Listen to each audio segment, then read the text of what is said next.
Ura, ki se je ustavila ob 7. Preživljal sem čudovito obdobje. V sebi sem čutil vrenje rasti. Ne le, da sem nova spoznanja ponotranjal, temveč sem se brez lažne skromnosti počutil vedno bolj modrega, bolj razsvetljenega in vse bolj osredotočenega. Vse je bilo krasno in tudi tedaj, ko se stvari niso razvijale tako, kot bi želel, sem to mirno sprejel.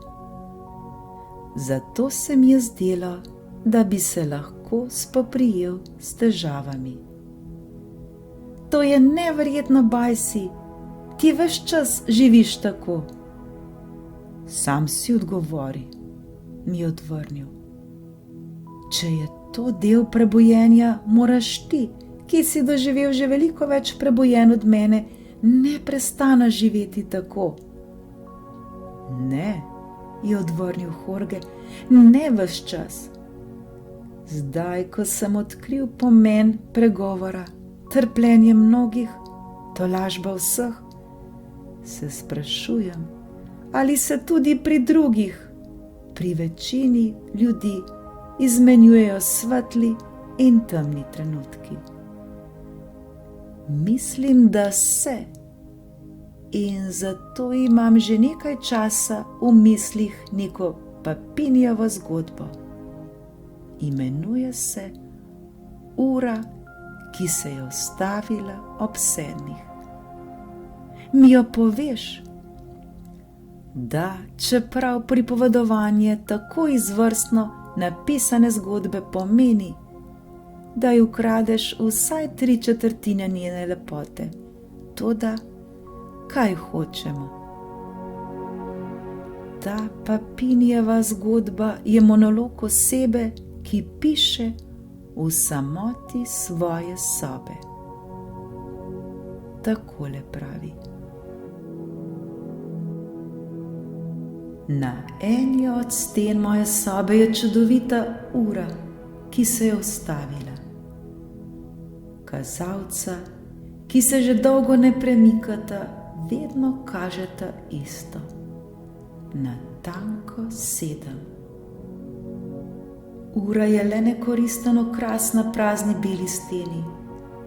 Toda 2-krat na dan se za hip zazdi, da se stara ura kot Feniks dvigne iz pepela. Ko vse ure v mestu v svojem norem ritmu pokažejo 7 in se na njih 7-krat zapored oglasijo kukuji in gongi, je videti, da ura v moji sobi ponovno oživi. 2-krat na dan, zjutraj in zvečer, je v popolni ubranosti s preostalim vesoljem. Če bi kdo v teh 2 trenutkih pogledal na uro, bi mislil, da brezhibno deluje. Toda, ko ta trenutek mine, ko druge ure umolknejo in njihovi kazalci nadaljujejo svojo dolgočasno pot, se moja ura ustavi in ostane zvesta tistemu času, ki je nekoč ustavil njen korak. In jaz imam to uro rad. Dlje, ko govorim o njej, bolj mi je ljuba, ker se mi zdi, da se mi vse bolj podoben. Tudi jaz sem se ustavil v času, tudi jaz se počutim, kot da sem se zataknil in sem negibljiv. Tudi jaz sem po svoje nekoristen okras na prazni steni. Toda tudi jaz imam trenutke, ko skrivnostno napoči moj čas. Takrat začutim, da sem živ. Vse je jasno in svet postane čudovit. Jaz pa lahko v teh trenutkih ustvarjam, sanjam, letim, rečem in občutim veliko več stvari kot sicer. Ti harmonični spoji se dvigajo in vedno znova ponavljajo v obliki neizprosnega zaporedja. Ko sem to prvič začutil, sem se trenutka skušal oprijeti v upanju, da ga bom lahko podaljšal v nedogled. Toda ni mi uspelo. Tako kot moja prijateljica ura, tudi sam ne morem zadržati časa drugih. Ko ti trenutki minejo, ure, ki tečejo v drugih ljudeh, nadaljujejo svojo pot. Jaz pa se vrnem v svojo običajno, nepremično smrt. K svojemu delu, pogovorom ob kavi, dolgočasnemu korakanju, ki ga imenujem življenje. Toda vem, da je življenje nekaj drugega.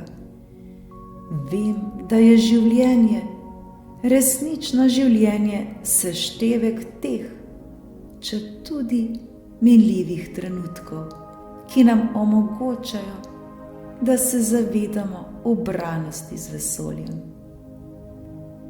Skoraj vsi ljudje, reveži, mislijo, da so živi. Obstajajo le trenutki polnosti in tisti, ki tega ne vedo in vztrajajo pri tem, da hočejo živeti vseskozi, so obsojeni na svet sivine in ponavljajoče se premikanje vsakdanjosti. Zato te imam rad, stara ura. Ti in jaz sva namreč enaka.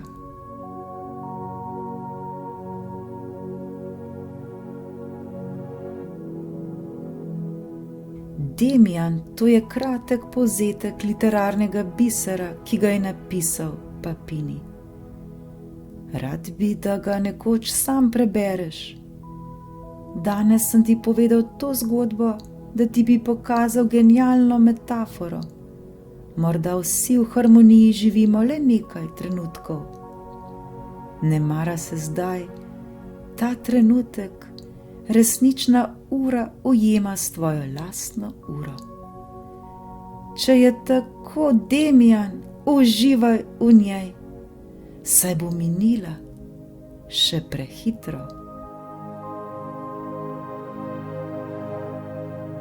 Kasneje sem prebral Papinijevo zgodbo Ura, ki se je ustavila ob 7. Res je pravi biser, kot je rekel Bajsi. Toda tudi zdaj, ko imam knjigo v svoji knjižnici, ne morem pozabiti Jorgove pripovedi, ki je bila, čeprav nedvomno skromnejša v obratih in podobah, v tistem trenutku zame ravno tako bogata, kot čez nekaj let izvirnik.